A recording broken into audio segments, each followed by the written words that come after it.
To my channel AW pharmacy source. तो आज की वीडियो हम देख रहे हैं एंटी एंजाइनल ड्रग। तो जो भी ड्रग जो भी एंजाइना है उसको ट्रीट करने के लिए लगते हैं उसके बारे में देखने वाले हैं। उसके पहले हम देखेंगे पैथोफिजियोलॉजी ऑफ एंजाइनल। ठीक है, तो देखेंगे। अगर आपने जो भी पहले जो हमारी वीडियो है उसको लाइक नहीं किया तो पहले लाइक कीजिए और देखिए जो भी वीडियो है आपने पूरे देखे। ठीक है, तो बहुत ही यूजफुल है।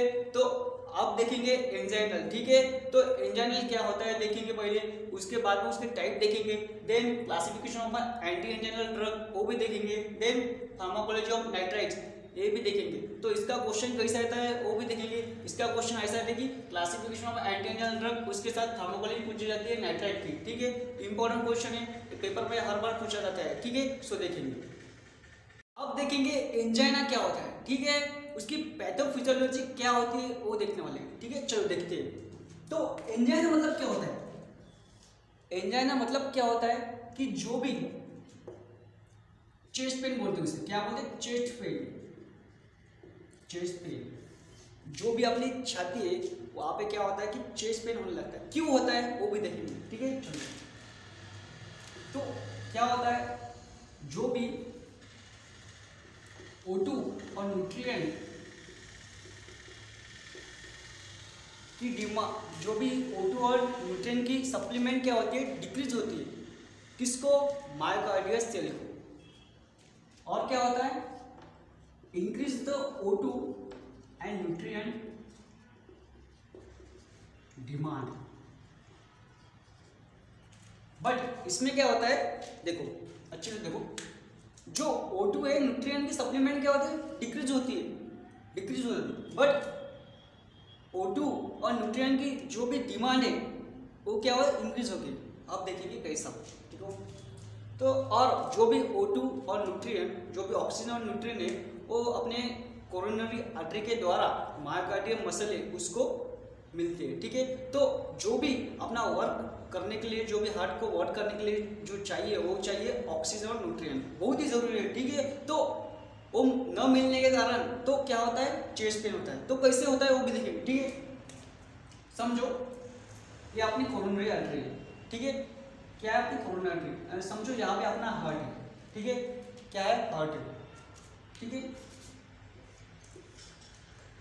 अब समझो यहाँ पे कोई भी ऐसा एक खाना प्लग, क्या होगा प्लग मतलब एक खाना ऐसा क्लॉट फॉर्म हो गया। ठीक है, और एक खाना डिपोजिशन जो भी फैट रहता अपना, समझो वहां पे किसका भी फैट का डिपोजिशन हो गया अगर, तो क्या होगा देखिए, जो भी अपनी ऑक्सीजन और न्यूट्रिएंट है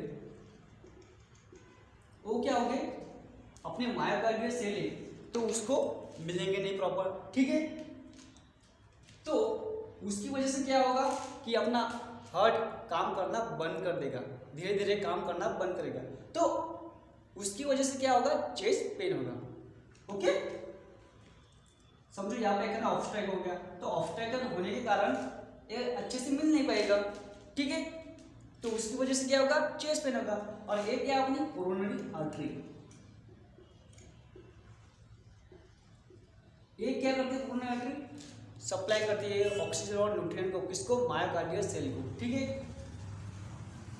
अब इतना समझ आ गया एंजाइना मतलब क्या होता है। ठीक है, अब इसके टाइप देखेंगे कैसे होते हैं। ठीक है, टाइप, अब इसके टाइप देखेंगे, टाइप ऑफ एंजाइना।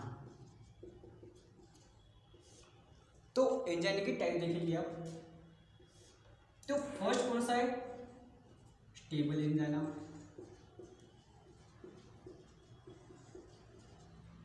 अगला कौन था, अनस्टेबल एंजाइना। बाद में कौन सा है, एक्सेसिव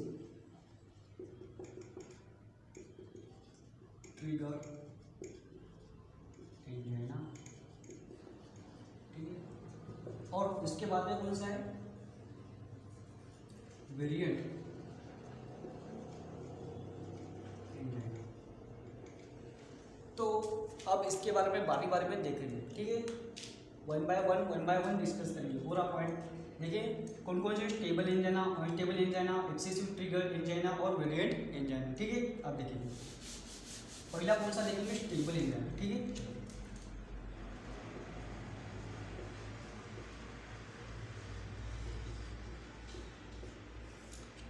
एंजाइना। ठीक है, पहला पूछा स्टेबल एंजाइना। जो स्टेबल एंजाइना में क्या होता है, समझो ये आपकी कोरोनरी आर्टरी। कोरोनरी आर्टरी का काम क्या है, जो भी ऑक्सीजन और न्यूट्रिएंट है उसको पहुंचाने का, कहाँ पे, मायोकार्डियल मसल को, किसके मसल को, हार्ट के मसल को। ठीक है, तो देखिए समझो ये अपना हार्ट है। ठीक है, अपनी ड्राइंग कुछ अच्छी नहीं होती। अब अपना O2 है और न्यूट्रिएंट्स है। तो स्टेबल एंजाइम में क्या होता है, जो भी O2 और न्यूट्रिएंट उसकी सप्लीमेंट जो भी हार्ट को नहीं मिल पाती, बट हार्ट की डिमांड क्या है कि मुझे और ऑक्सीजन और न्यूट्रिएंट चाहिए। अगर इस पे ऐसा कोई भी एक डिपोजिशन हो गया, समझो एक फैट का, एक प्लग का, कौन सा भी एक डिपोजिशन हो गया, तो जो भी ऑक्सीजन है और न्यूट्रिएंट है वो मायोकार्डियल मसल को प्रॉपर्ली मिलेंगे नहीं। ठीक है, तो मिलेंगे नहीं तो क्या होगा, देखिए चलो अब और स्टेबल एंजाइम देखेंगे। तो एक फैट का डिपोजिशन हो गया, समझो एक लिपिड का डिपोजिशन हो गया, तो क्या होगा, जो भी यहाँ पे क्या होगा, ऑफ क्या होगा। ठीक है, जो भी ऑक्सीजन और न्यूट्रिएंट और मायोकार्डियल सेल को नहीं मिलेंगे। ठीक है, तो इसकी वजह से क्या होगा, चेस्ट पेन होगा। ठीक है, सप्लीमेंट क्या होगा, डिक्रीज होगी, डिमांड क्या होगी, इंक्रीज होगी, उसकी वजह से क्या होगा, चेस्ट पेन होगा। ठीक है, ये समझ आ गया स्टेबल एंजाइना क्या होता है, क्यों होगा, इसे क्या बोलते हैं, एथेरोस्क्लेरोसिस। क्या बोलते हैं, एथेरोस्क्लेरोसिस। ठीक है, अब देखेंगे अनस्टेबल एंजाइना।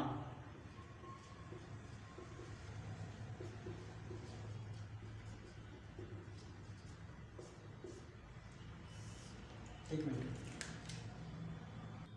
चलो आप देखेंगे अनस्टेबल एंजाइना। ठीक है, अनस्टेबल एंजाइना, तो अनस्टेबल एंजाइना में क्या होता है, सेम इसमें में एथेरोस्क्लेरोसिस होता है। What is atherosclerosis, deposition of fat. ठीक है, ऐसा एक अंदर फैट हो गया। ठीक है, अगर ये अपना हार्ट है। ठीक है, अब इसमें क्या होता है, देखो, और इधर O2 और न्यूट्रिएंट अपने मायोकार्डियल मसल को चाहिए। ठीक है, आप ऐसे जाते हो मायोकार्डियल मसल को मिलते। ठीक है, बट इसमें क्या होता है अनस्टेबल एंजाइम में, देखो ये जो डिपोजिशन फैट का प्लग, यहाँ पे प्लग बना है, तो क्या होगा, ब्रेक डाउन होगा। ठीक है, और आप लोगों को मालूम है जो कोरोनरी आर्टरी होती है, तो उसकी स्मूथ मसल है, जो एंडोथेलियल मसल बोलते हैं, एंडोथेलियल सेल बोलते हैं, वो क्या होती है, डैमेज होती है। क्योंकि क्या हो रहा है इसमें कि एक प्लग हो रहा है, एक प्लग है, तो ये भी क्या हो गया, डैमेज हो गया, ब्रेक डाउन हो गया उसका। तो ब्रेक डाउन होने के कारण जो भी अपनी एंडोथेलियल जो भी सेल रहती है यहाँ पे इसके नीचे, वो क्या होगी, वो भी डैमेज होगी। वो डैमेज होने के कारण क्या होता कि जो भी आपने प्लेटलेट क्या करते, यहाँ पे आते और ऐसा एक लॉ क्या बोलते उसे, एग्रीगेशन करते। ठीक है, सो अब ये क्या होगा, ब्रेकडाउन ना, ब्रेकडाउन जो भी ब्रेकडाउन है उसका हो गया, तो उसकी वजह से क्या होगा, जो प्लेटलेट आ गए और यहाँ पे और भी प्लग तैयार करने लगे। ठीक है, सो और भी प्लग तैयार करने लगे तो क्या होगा कि और O2 और न्यूट्रिएंट की जो भी सप्लीमेंट है वो क्या होगी, डिक्रीज होगी। ठीक है, यहाँ पे देखो जो भी O2 और न्यूट्रिएंट की सप्लीमेंट क्या होगी, डिक्रीज होगी, क्योंकि यहाँ पे क्या हो गया, प्लग और क्या हो गया, तो उससे क्या बोलते हैं, क्लॉट क्या हो गया, उससे क्या बोलते हैं, क्लॉट। ठीक है, तो क्लॉट होने की वजह से क्या होता, जो भी अब जो अपना हार्ट है उसको क्या, उसकी क्या की डिमांड बढ़ गई, बट यहाँ पे क्या हो रहा कि सप्लीमेंट डिक्रीज हो रही। ठीक है, सो उसकी वजह से अनस्टेबल एंजाइना होता है। ठीक है, ये भी समझ आया होगा। मैं लास्ट में इसके थोड़े शॉर्ट में बताऊंगा किस वजह से होता है। ठीक है, अब देखेंगे थर्ड वाला, excessive trigger angina.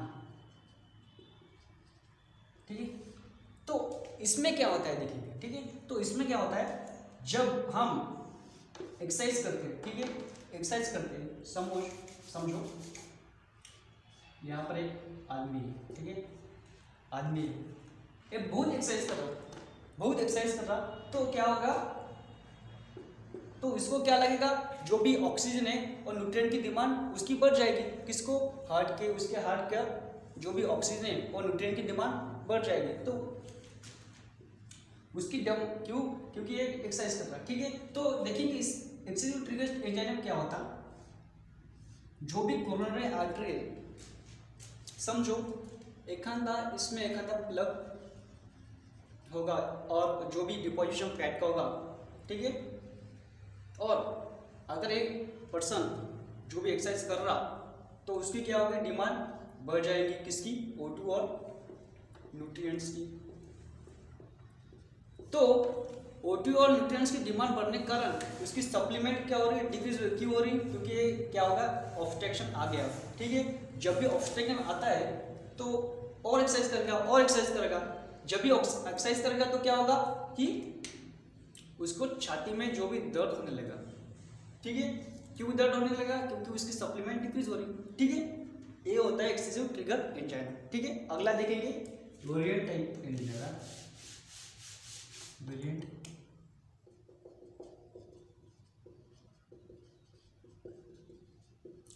Type of angina, ठीक है, वेरिएंट टाइप ऑफ एंजाइना। तो इसमें क्या होता है, देखिए जो भी अपनी कोरोनरी आर्टरी है, क्या है कोरोनरी आर्टरी, अगर एक कोरोनरी आर्टरी किसी वजह से वासोस्पासम, ठीक है, वासोस्पासम बोलते हैं उसे क्या बोलते हैं कि कॉन्ट्रैक्शन ऑफ द, जो भी आर्टरी उसका कॉन्ट्रैक्शन हो गया, किसी वजह से कॉन्ट्रैक्शन हो गया, तो क्या होगा, अपनी जो O2 है और जो न्यूट्रिएंट है जो अपने हार्ट है उसको नहीं मिलेगा, ठीक है, सिंपल है, ठीक है। क्या होगा, वेरिएंट एंजाइना में जो अपनी कोरोनरी आर्टरी है वो कॉन्ट्रैक्ट होगी, किसी वजह से कॉन्ट्रैक्ट होगी, ठीक है। तो उसकी वजह से क्या हो गया, O2 और न्यूट्रिएंट की डिमांड क्या हो गई, डिक्रीज हो गई, ठीक है। तो अब इसका एक समरी बना है, ठीक है, देखिए अब स्टेबल एंजाइना, अनस्टेबल एंजाइना,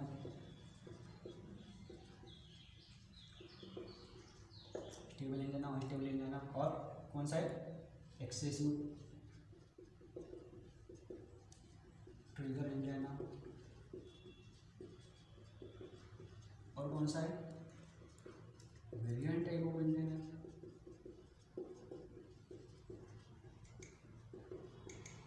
अब देखो इसका शॉर्ट में दिखेंगे, शॉर्ट, ठीक है।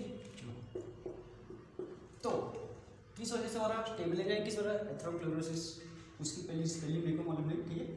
चलो, एथेरोस्क्लेरोसिस आप देख लो इसकी स्पेलिंग, ठीक है, एथेरोस्क्लेरोसिस, ठीक है। तो किस वजह से होता है एथेरोस्क्लेरोसिस, जो फैट डिपोजिशन है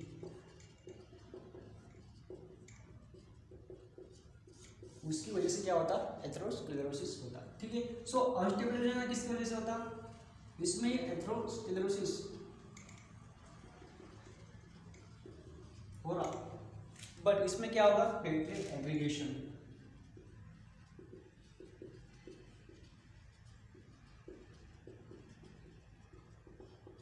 ठीक है। इसका मेन कारण क्या है, प्लेटलेट एग्रीगेशन, प्लेटलेट एग्रीगेशन के कारण क्या हो रहा, ब्लड फॉर्म हो रहा, ठीक है। दूसरा कौन सा है, excessive trigger angina, excessive trigger angina में क्या हो गया कि जब हम एक्सरसाइज हमारी बढ़ जाती है, जो भी हम एक्सरसाइज करते हैं तो उसकी वजह से क्या हो रहा कि एक्सेसिव ट्रिगर एंजाइना हो रहा, ठीक है। तो आप देखेंगे variant type of angina, variant type angina में क्या होता है देखेंगे, ठीक है। जो भी वेरिएंट टाइप ऑफ एंजाइना है उसमें क्या होता है, जो भी अपनी कोरोनरी आर्टरी है उसे क्या बोलते हैं, वासोस्पासम, वासोस्पासम, ठीक है। वासोस्पासम की उसे क्या बोलते हैं, कॉन्ट्रैक्शन ऑफ कोरोनरी आर्टरी, ठीक है। तो ये अपनी समरी होगी, ठीक है। अब देखेंगे इसके ड्रग, जो भी एंजाइना को ट्रीट करने के लिए लगते हैं उसे बोलते हैं एंटी एंजाइनल ड्रग, तो वो भी देखेंगे, वन बाय वन डिस्कस करेंगे उसकी मैकेनिज्म ऑफ एक्शन भी डिस्कस करेंगे, और जो भी अपनी फार्माकोलॉजी है नाइट्राइट की मेन फार्माकोलॉजी है वो भी डिस्कस करेंगे। ठीक है, अगर आपको इतना समझ आया एंजाइनल कैसा होता है, उसकी टाइप क्या है, तो वीडियो को लाइक तो बनता है। ठीक है, पहले लाइक कीजिए। ठीक है, तो आप देखेंगे एंटी एंजाइनल ड्रग, तो कौन कौन से एंटी एंजाइनल ड्रग है देखेंगे। ठीक है, पहला है ऑर्गेनिक नाइट्राइट, उसमें क्या आता है नाइट्रोग्लिसरीन, आइसोसोर्बाइड, मोनोनाइट्राइट, और भी एग्जांपल है और देख लो आप। ठीक है, देन कौन सा है बीटा ब्लॉकर, जो भी बीटा रिसेप्टर है अपने हार्ट पे उसको क्या होता है ब्लॉक होता है, उसकी वजह से क्या होता है जो कॉन्ट्रैक्टिलिटी जो भी बोलते हैं कार्डियक आउटपुट का डिक्रीज होता है, तो उसकी वजह से क्या होगा कि एंजाइनल जो भी हार्ट का लोड वर्कलोड बोलते हैं उससे क्या होगा कम हो गया। ठीक है, so then calcium channel blocker, calcium अपने मालूम है कैल्शियम बहुत ही important for a contraction, so that when a contract जब भी कॉन्ट्रैक्शन नहीं होगा तो क्या होगा कि अपना जो भी O2 है न्यूट्रिएंट की डिमांड आसानी से हो जाएगी। ठीक है, देन मेटाबॉलिक मॉडिफाइड ड्रग्स। ठीक है, मेटाबॉलिक मॉडिफाइड ड्रग्स क्या करेंगे, जो भी LC3 जो एंजाइम रहता है उसको क्या करते हैं कि वो रिस्पॉन्सिबल किस लिए होता है ऑक्सीडेशन ऑफ फैटी एसिड। जो भी ऑक्सीडेशन ऑफ फैटी एसिड होगा तो ऑक्सीडेशन मतलब क्या होता है कि उसको लगने वाला O2 बहुत लगेगा। ठीक है, जब भी O2 लगेगा तो ये क्या करेंगे जो भी मेटाबॉलिक मॉडिफाइड ड्रग है, ठीक है, तो वो क्या करेंगे जो भी अपना LC3 कैट एंजाइम है उसको क्या करेंगे ब्लॉक करेंगे। ठीक है, उसके ब्लॉक करने के बाद हम क्या होगा जो भी O2 की डिमांड होगी वो कम होगी। ठीक है, अब इधर क्या है potassium channel blocker. Potassium channel blocker क्या है, ठीक है, देखेंगे वन बाय वन इसकी मैकेनिज्म ऑफ एक्शन भी देखेंगे। ठीक है, बट मोस्टली कौन सा आता है नाइट्राइट के बारे में उसकी फार्माकोलॉजी देखी जाती है। ठीक है, सो देखेंगे अभी हम देखेंगे नाइट्रो जो भी नाइट्राइट है उसकी एक्शन देखेंगे, बट उसकी एक्शन देखने से पहले हम देखेंगे कॉन्ट्रैक्शन कैसा होता है। ठीक है, सो देखेंगे कॉन्ट्रैक्शन कैसा होता है।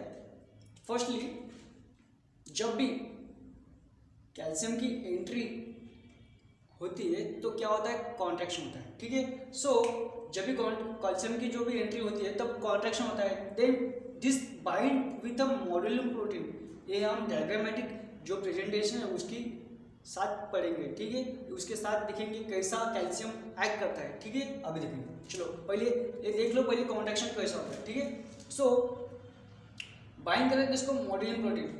जब भी मॉड्यूलिंग प्रोटीन को बाइंड करेगा कौन कैल्शियम, तो क्या होगा कि एक कैल्शियम और मॉड्यूलिंग प्रोटीन का कॉम्प्लेक्स फॉर्म होगा। ठीक है, जब भी कॉम्प्लेक्स फॉर्म होगा तो क्या होगा जो एक्टिव वो क्या करेगा एक्टिव करेगा किसको मायोसिन लाइट चेन काइनेज को।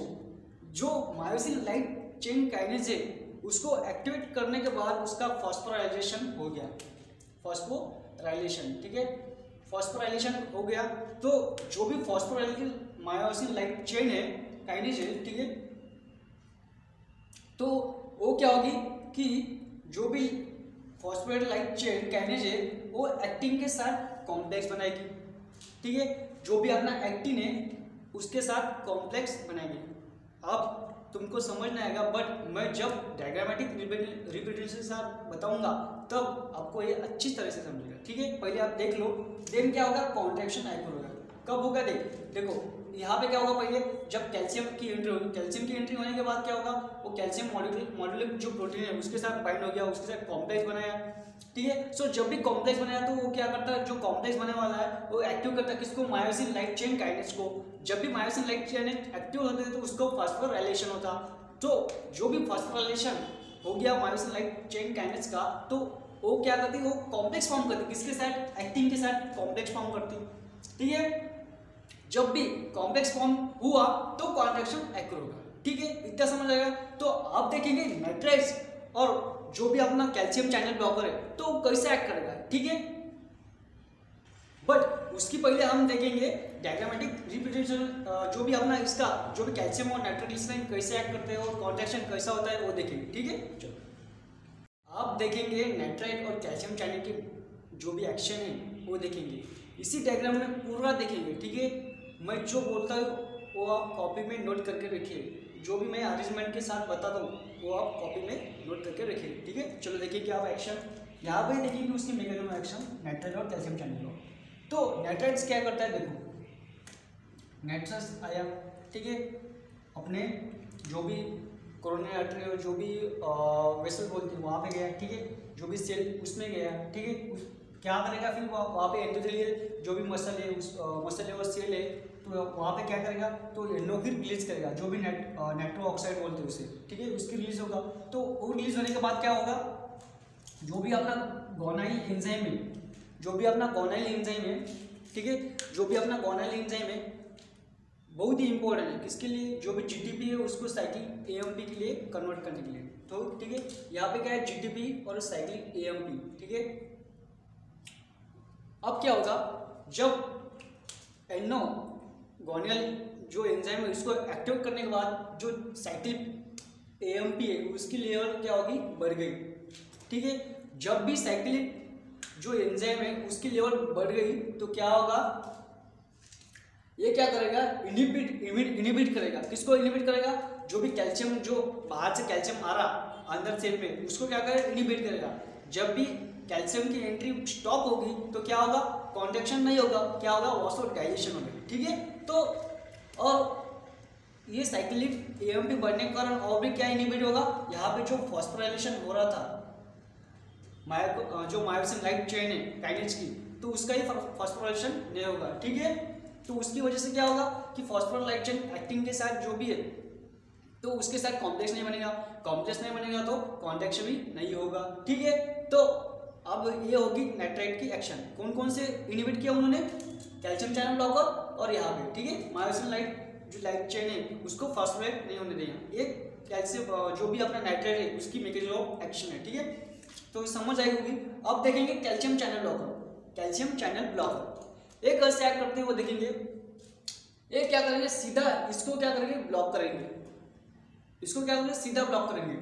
ब्लॉक करने के बाद क्या होगा, जो भी अपना कैल्शियम है, ठीक है, जो मॉड्यूलिंग प्रोटीन है, मोस्ट इंपोर्टेंट मॉड्यूलिंग प्रोटीन है, उसके साथ कॉम्प्लेक्स नहीं बनाएगा, ठीक है। जब भी उसके साथ कॉम्प्लेक्स नहीं बनाएगा तो क्या होगा, जो भी मायोसिन लाइट चेन है वो क्या होगी, फॉस्फोराइलेट नहीं होगी, ठीक है, क्योंकि ये कॉम्प्लेक्स मोस्ट इंपोर्टेंट किसके लिए, phosphorylation of myosin light chain, myosin light chain kinase के लिए, ठीक है। जब भी phosphorylation of myosin light chain नहीं होगी तो कॉम्प्लेक्स नहीं बनेंगे, किसके साथ, एक्टिन के साथ, क्योंकि एक्टिन इंपॉर्टेंट है फॉर द कॉन्ट्रैक्शन, ठीक है। जब भी myosin light chain, phosphorylate myosin light chain है वो कॉम्प्लेक्स नहीं बनेगी तो कॉन्ट्रैक्शन कहाँ से होगा, ठीक है। तो ये होगी कैल्शियम चैनल ब्लॉकर नाइट्राइट की मैकेनिज्म ऑफ एक्शन। अगेन मैं वापस बता रहा हूँ, ठीक है, ठीक है, चलो बताइए। नाइट्राइट क्या करेगा, एंडो को रिलीज करेगा, कहाँ से, एंडोथेलियल सेल से। वो क्या करेगा, एंडो क्या करेगा, गोनियल एंजाइम को एक्टिवेट करेगा। जब भी गोनियल एंजाइम एक्टिव होगा तो क्या होगा, जीटीपी साइक्लिक एएमपी कन्वर्ट होगा, ठीक है। तो साइक्लिक एएमपी की लेवल क्या होगी, इंक्रीज होगी, कहाँ पे, सेल में। तो सेल में इंक्रीज होने के कारण क्या होगा, जो भी दो एक्शन है इसके, इंक्रीज होने के कारण क्या होगा, नहीं, जब भी साइक्लिक एएमपी लेवल बढ़ गई तो क्या होगा, जो भी कैल्शियम है, कैल्शियम की जो भी जहाँ पे कैल्शियम आ रहा है उसको चैनल को क्या करेगा, ब्लॉक करेगा। एक हो गया एक्शन। अपने को मालूम है कॉन्ट्रैक्शन के लिए कैल्शियम बहुत ही इंपॉर्टेंट, ठीक है। जब कैल्शियम नहीं तो कॉन्ट्रैक्शन कहाँ से होगा, ठीक है। तो और दूसरा कौन सा मैकेनिज्म है उसका, जो भी वो फॉस्फोराइलेशन हो रहा था किसका, मायोसिन लाइट चेन का, वो भी स्टॉप होगा तो कॉन्ट्रैक्शन वहाँ भी नहीं होगा। अब देखिए कैल्शियम चैनल ब्लॉकर, ठीक है। तो कैल्शियम चैनल ब्लॉकर क्या होता है, तो ब्लॉक करेंगे किसको, कैल्शियम चैनल, ठीक है। कैल्शियम चैनल ब्लॉक होने के बाद क्या होगा, जो भी मॉड्यूलिंग जो प्रोटीन है सेल में उसके साथ कॉम्प्लेक्स नहीं फॉर्म होगा। जब भी कॉम्प्लेक्स नहीं फॉर्म होगा तो क्या होगा, जो भी जो मायोसिन लाइट चेन एक्टिव नहीं होगी, यहाँ पे एक्टिव नहीं होगी, जब एक्टिव नहीं होगी तो क्या होगा, उसका फॉस्फोराइलेशन भी नहीं होगा, ठीक है। जब भी फॉस्फोराइलेशन नहीं होगा तो जो एक्टिन और मायोसिन लाइट चेन उसका कॉम्प्लेक्स नहीं बनेगा और कॉन्ट्रैक्शन ही नहीं होगा। तो यहाँ पे क्या होगा, रिलैक्सेशन। तो रिलैक्स अपने को क्या चाहिए, रिलैक्सेशन चाहिए। क्यों चाहिए, क्योंकि अपने को क्या करने का है, जो इंक्रीज है उसकी सप्लीमेंट बढ़ाने, किसको, ऑक्सीजन और न्यूट्रिएंट की सप्लीमेंट बढ़ाने, किसको, मायोकार्डियल सेल को, ठीक है, जो भी हार्ट की मसल है उसको सप्लीमेंट बढ़ाना है, ठीक है। आगे देखेंगे इसके और भी कौन से ड्रग है, ठीक है, डिस्कस करेंगे। अब देखेंगे बीटा ब्लॉकर, जो भी बीटा रिसेप्टर को ब्लॉक करने वाले ड्रग है उसके बारे में देखेंगे, उसकी वजह से क्या होगा वो भी देखेंगे। चलो देखेंगे। तो एटेनोल, कौन कौन से एग्जाम्पल है, एटेनोल, मेटाप्रोलॉल और प्रोपेनोलॉल, ठीक है। ये क्या करेंगे, जो भी बीटा रिसेप्टर होते हैं कहाँ पे, हार्ट पे, तो उसको क्या करेंगे, ब्लॉक करेंगे। जो भी बीटा 1 बीटा 2 रिसेप्टर रहते हैं, और ये बीटा 1 और बीटा 2 रिसेप्टर है किसके लिए इम्पोर्टेंट होते हैं, जो भी कॉन्ट्रैक्टिलिटी, जो भी फोर्स ऑफ कॉन्ट्रैक्टिलिटी बोलेंगे, इंक्रीज द हार्ट रेट। तो आपको अपने को क्या चाहिए, अपने को क्या चाहिए कि वो कम करने का, क्यों, क्योंकि क्या हो रहा कि जो भी अपने को क्या करना है, जो भी हार्ट का जो वर्कलोड है वो कम करने का, ठीक है। तो जो वर्कलोड है उसको कम करने के लिए क्या होगा, अपने को क्या करना, ब्लॉक करना पड़ेगा किसको, बीटा 1 बीटा 2 रिसेप्टर, क्योंकि ये रिसेप्टर किसके लिए रिस्पॉन्सिबल है, कॉन्ट्रैक्टिलिटी और हार्ट रेट इंक्रीज करने के लिए। तो जब भी बीटा प्रोपेनॉल और प्रोपेनॉल ब्लॉक करेंगे तो क्या होगा, इसकी एक्शन, जो भी कॉन्ट्रैक्टिलिटी हो रही थी और जो हार्ट रेट बढ़ रहा था वो क्या कम हो गया, ठीक है। अपने को एज करने का, ठीक है। तो देखेंगे आगे ये भी समझ आएगा। तो अपने मन में एक कौन सा है, सिलेक्टिव है, जो बीटा रिसेप्टर है उसको सिलेक्टिव करता है। ये क्या करता है, प्रोपेनॉल बीटा 1 बीटा 2 रिसेप्टर को दोनों को ब्लॉक कर देगा, नॉन सिलेक्टिव है, ठीक है। तो देखेंगे अभी अगला कौन सा है, जो भी मेटाबॉलिक मॉडिफायर है उसके बारे में देखेंगे, ठीक है। चलो आप देखेंगे मेटाबॉलिक मॉडिफायर ड्रग, तो कौन कौन से ड्रग है, ट्राइमेटाजिलिन, रेंडोलाजिलिन। तो इसकी एक्शन कैसी है वो भी हम देखने वाले हैं, चलो देखेंगे। यहां पे क्या होगा, देखो जो LC3 कैट एंजाइम होता है, कौन सा, LC3 cat enzyme most important है किसके लिए, ऑक्सीडेशन ऑफ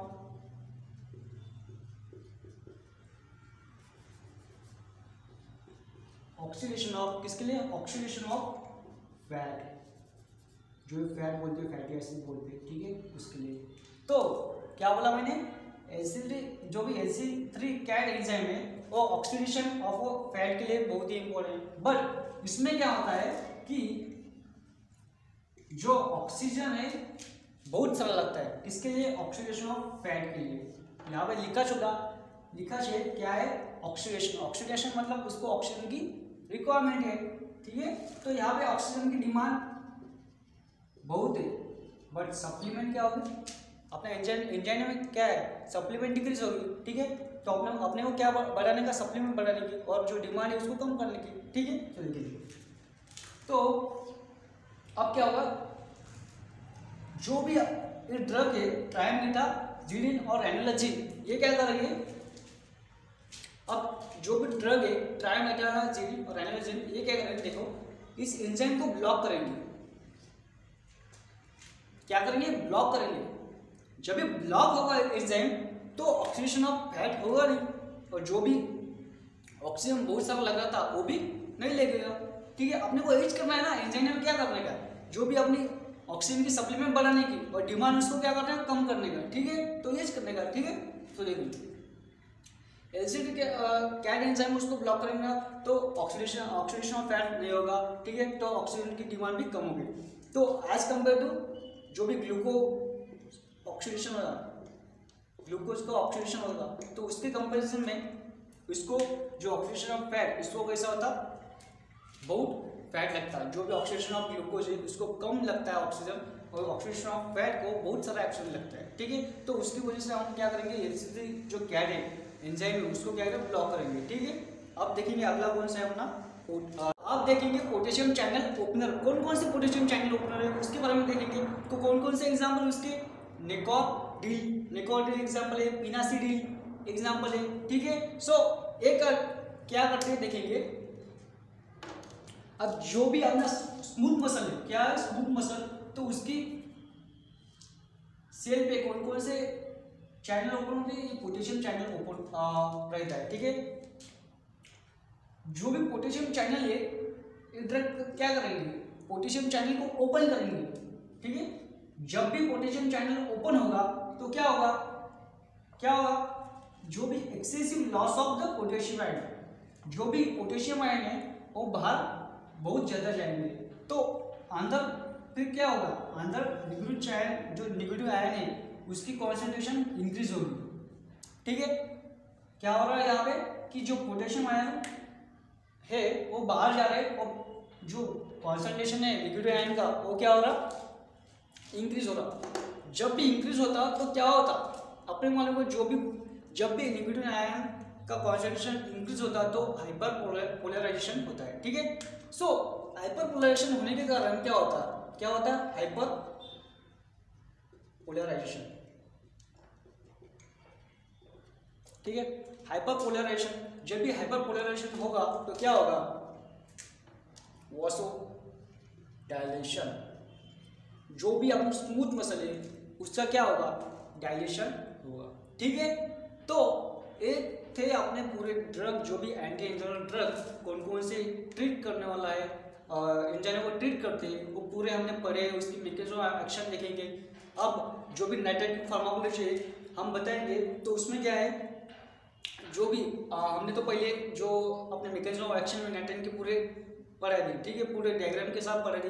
तो अब उसके जो भी साइड इफेक्ट के यूज है और जो भी ड्रग इंटरेक्शन है वो हम देखेंगे। चलो, तो आप देखेंगे मैकेनिज्म ऑफ एक्शन, हमने देखा पहले, हमने उसके पहले नाइट्रेट का। आप देखेंगे उसके यूज, साइड इफेक्ट और जो भी साइड इफेक्ट, ठीक है, side effect, then drug interaction और कॉन्ट्राइंडिकेशन वो भी देखेंगे। ठीक है, तो यूज क्या है उसका, जो भी कार्डियक हार्ट फेलियर उसके लिए यूज है, देन मायोकार्डियल जो इंफ्रेक्शन है उसके लिए यूज है, देन जो भी प्रोफिलैक्सिस एक्सेस ऑफ एंजाइना जो भी एक्शन होती है, जो भी रिएक्शन प्रोफिलैक्सिस रिएक्शन है उसके लिए भी यूज है। ठीक है, वो क्या करते हैं, चेस्ट पेन, जो भी चेस्ट पेन हो रहा उसको भी कम करता है। ठीक है, दैट इज एंजाइना को ट्रीट करता है। ठीक है, देन साइड इफेक्ट, इसके साइड इफेक्ट क्या है, हेडेक है, फ्लशिंग है, देन वीकनेस है, स्वेटिंग है, पाल्पिटेशन है। ठीक है, आप देखिए ड्रग इंटरेक्शन में क्या है, देखो सिग्नाफिल नाइट्राइट, जो भी सिग्नाफिल नाइट्राइट है, जो भी सिग्नाफिल है, जब हम सिग्नाफिल और नाइट्राइट दोनों एक साथ लेते हैं तो क्या होता है, देखो, तो उसकी वजह से क्या होता है, जो हाइपरटेंशन है वो क्या होगा, बढ़ जाता है। ठीक है, जो हाइपरटेंशन है वो बढ़ जाता है। बट सिग्नाफिल किसके लिए यूज होता है, जो भी इरेक्टाइल डिसफंक्शन है।